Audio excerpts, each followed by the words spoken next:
السلام علیکم ورحمۃ اللہ وبرکاتہ۔ بسم اللہ الرحمن الرحیم، نحمدہ ونصلی علی رسولہ الکریم، اما بعد۔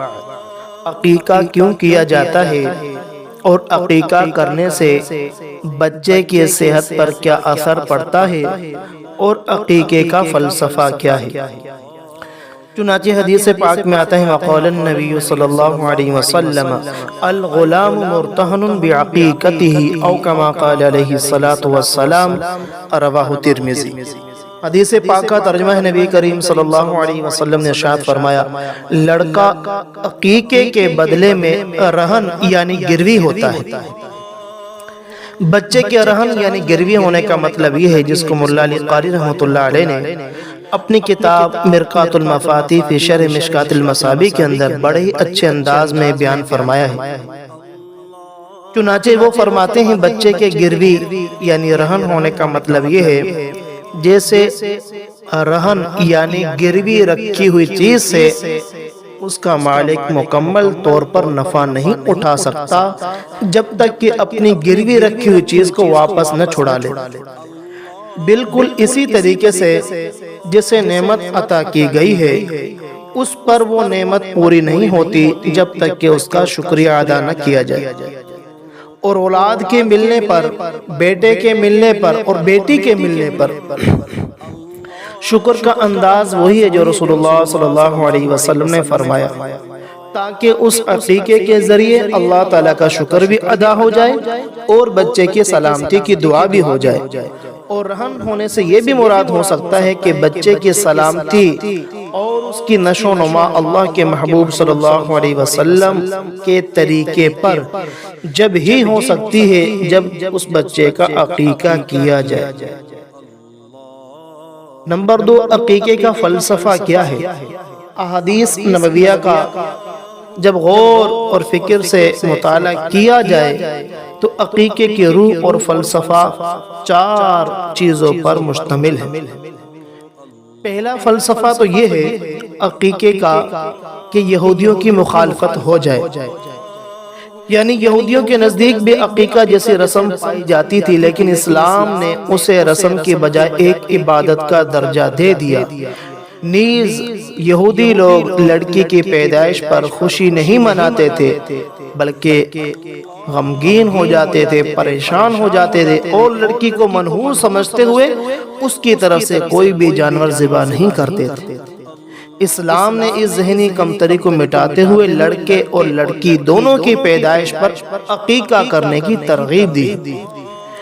دوسرا فلسفہ عقیقہ یہ ہے کہ عقیقہ کرنے سے بچے سے مصیبتیں، بلائیں، آفات، تکلیفیں، بیماریاں سب دور ہو جاتی ہیں، جیسا کہ علماء کرام اور محدثین حضرات کی عبارت سے معلوم ہوتا ہے۔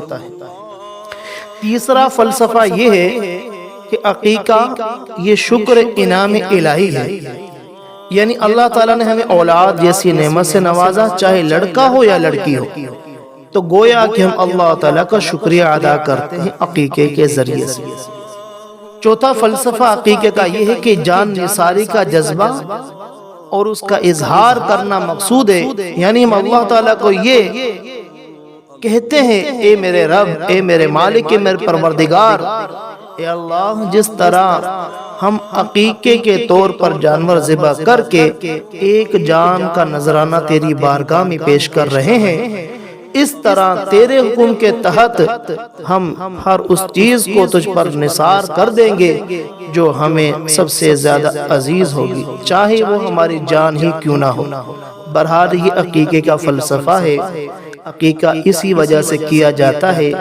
اصل بنیادی مقصد تو یہ ہے کہ تاکہ بچوں کی مصیبتیں، بیماریاں دور ہو جائیں، یعنی عقیقہ نہ کرے تو سمجھو حدیث کی روح سے بچہ بیماریوں کے اندر گرفت ہوتا ہے، پکڑا ہوا آتا ہے، جھگڑا ہوا آتا ہے، لیکن جب اس کا عقیقہ کر دیا جائے تو بچہ بیماری سے کھل کے ایک صحت مند بچے کی طرح زندگی گزارنے کی طرح گامزن ہو جاتا ہے۔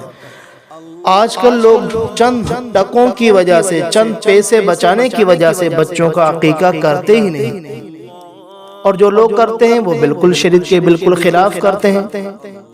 آج ہمارے بچے اکثر دیکھنے میں یہی آیا ہے پیدا ہونے کے بعد والدین کے ہاتھ میں نہیں جاتے، پہلے سب سے ڈاکٹر کے حوالے کیے جاتے ہیں۔ ان کو شیشوں کے اندر بچوں کو آکسیجن دی جاتی ہے، ان کو شیشوں میں بند کیا جاتا ہے، اور بچہ اپنی جان کی بازی میں کشمکش میں مبتلا رہتا ہے۔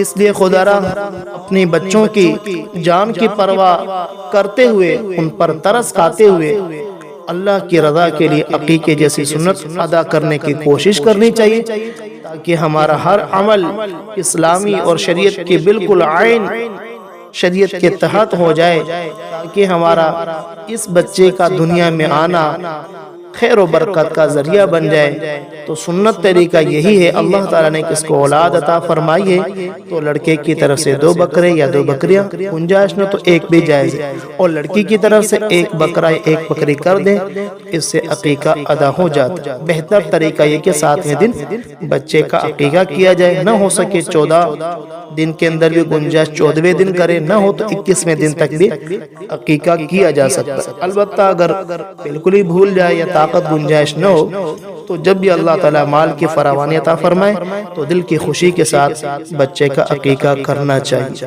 اللہ تعالیٰ سے دعا کرتے ہیں اللہ تعالیٰ ہر عمل کو شریعت اور سنت کے مطابق کرنے کی توفیق عطا فرمائے۔